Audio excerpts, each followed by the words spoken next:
Hello, hi everyone. How are you? Welcome to the next class. Passive voice को past tense में सीखने से पहले मैं कुछ ज़रूरी बात आपसे करना चाहता हूँ कि अगर आप फार्मूले और मेथड के बगैर काम करेंगे तो आपको कोई ख़ास फ़ायदा नहीं होगा।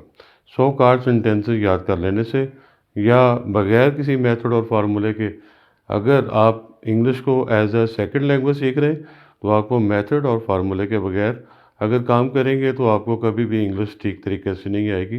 हमेशा आप डाउट में रहेंगे, शक में रहेंगे कि मैंने सही किया या गलत किया। तो जैसे मैथमेटिक्स में कुछ असूल तरीके होते हैं, एक एक्सरसाइज को सॉल्व करने का एक ख़ास तरीका होता है, मेथड होता है।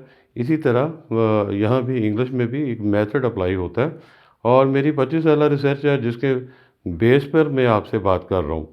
तो ये जो रेड कलर में लिखा हुआ है ना हमारे पास मेथड, तो हम अपनी हर क्लास में मेथड सिखाते हैं और बाय पार्ट्स आपको इंग्लिश सिखाते आ रहे हैं। पहले हमने एक्टिव वॉइस के तमाम पार्ट्स सिखाए आपको और इसके बाद अब पैसिव वॉइस हमने शुरू किया हुआ है।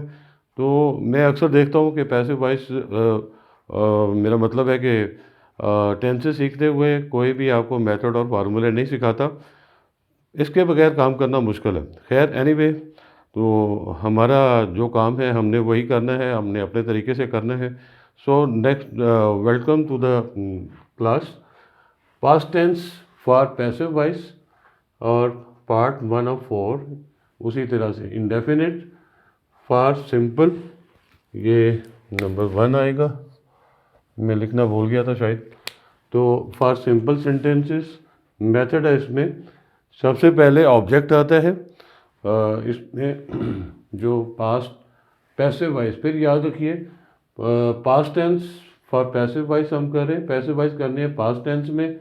और इसके इंडेफिनिट सेंटेंसेस, इंडेफिनिट पार्ट जो है इसमें सिंपल सेंटेंसेस बनाने के लिए ये वाला फार्मूला है। सबसे पहले ऑब्जेक्ट आएगा। Object mean on which an action is performed, मफूल जिसे कहा जाता है, जिस पर काम किया जाता है। फिर वाज या वर में से कोई एक आएगा। Single noun he she it और सिंगल नाउन के लिए वाज आता है, आई वो यू दे। और प्लूरल नाउन के लिए यानी एक से ज़्यादा नामों के लिए वर आता है। उसके बाद वर्ब की थर्ड फॉर्म आती है, फिर फुल स्टॉप आता है। तो लेट्स देखिए, जुमला हम ट्रांसलेट करते हैं। खत डाक में डाल दिया गया था। Very simple passive voice, the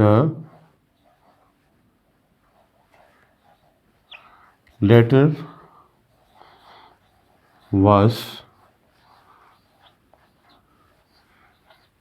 was posted।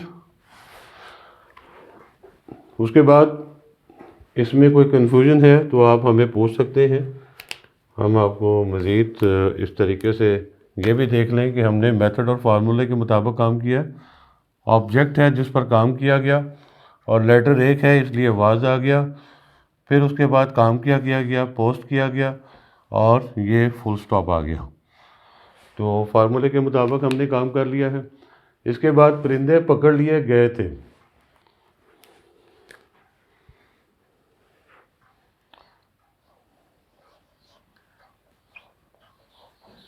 Birds वर, परिंदे ज़्यादा हैं इसलिए वर लगेगा, वर।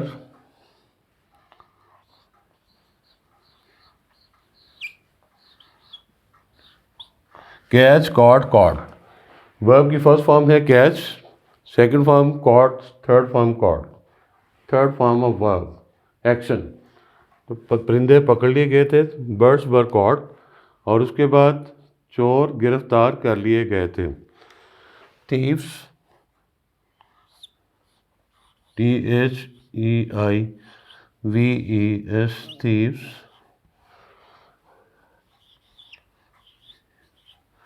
were